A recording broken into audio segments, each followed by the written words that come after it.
So I'm flashing before I do my vinyl siding on this part of the house, mostly because we got this 2 gables come down and a lot of water comes here, and eventually I'll probably get gutters and that'll help. But I figured once I put my J channel, even though I'm putting tar paper over the whole thing, water could collect in the J channel, then find the lowest part, leak out, and rot out the boards behind it. And this is all because I'm keeping this weird trim board as it rains. But anyway, so what I've decided to do is, I take this 2x6 and I put it along the edge and I hit it, and it bends that like that to an angle. And yeah, and I think it's probably a more watertight solution. Keeps the water, because you can see, you know, the water comes down here, splashes up, can rot out the thing. You can see there's algae growing already right there. So I think it's a good solution. And this is before vinyl siding. Yep.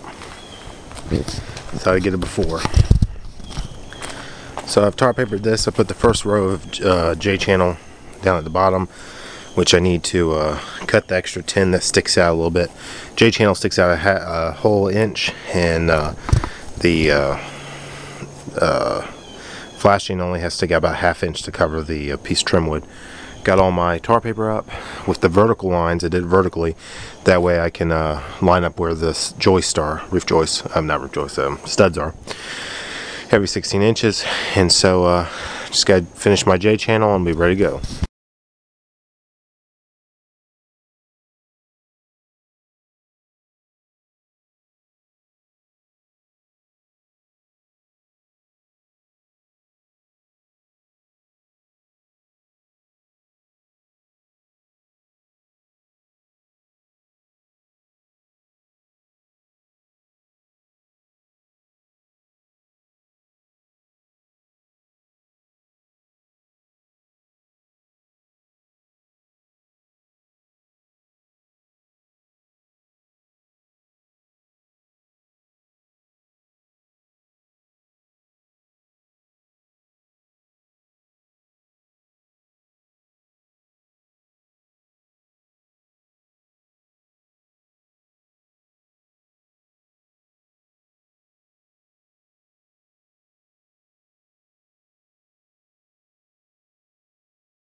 Vinyl siding is like a magic wand you wave and then the house looks great again.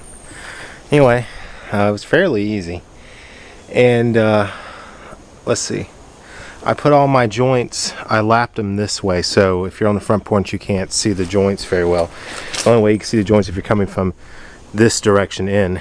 So this way you can see all the joints. And yeah, the first row I did 12 feet here, then I did 12 feet this way. It's about 18 feet of space, and that way the gap was crisscrossed. And then I went a little crazy and did like a 9 foot this way, 9 foot that way. And then I did 12 feet again, you know, just kind of try to mix it up. And the last pieces I had to score, and they do make a special tool so you could put like clips on it.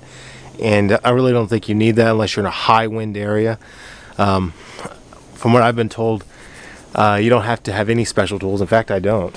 I just have these tin snips right here I use for cutting sheet metal, and they work great. Every one of my cuts is buried in the J channel or underneath one of these cuts. So yeah, had a couple good, I got a lot of scrap here. With that, I'll use on the front porch when I proceed. But there we go, there's time lapse of me doing, what you call it, vinyl siding. It's fairly easy. I mean, I don't know how long it took me, maybe 3 hours. Well, if you include putting the J channel up and tar paper in it, probably 4. But it looks good. Yep, next will be the front porch. I gotta put another coat of paint all over the trim again, because I don't want to have to paint the trim once once I'm doing the vinyl side. I don't want to drip on it. Yep, and I gotta figure out this electrical mess. So the lazy way to do it was they wanted to have a light here, and so they just ran the wire down the wall, and yeah, that's what we're looking at now. So what I could do is I probably could bury that in, cover it with vinyl siding, but not up here though. That'll still be showing. And I got to figure out why there's a plug coming out here. I think it's because they would plug lights in, like Christmas lights. I don't know.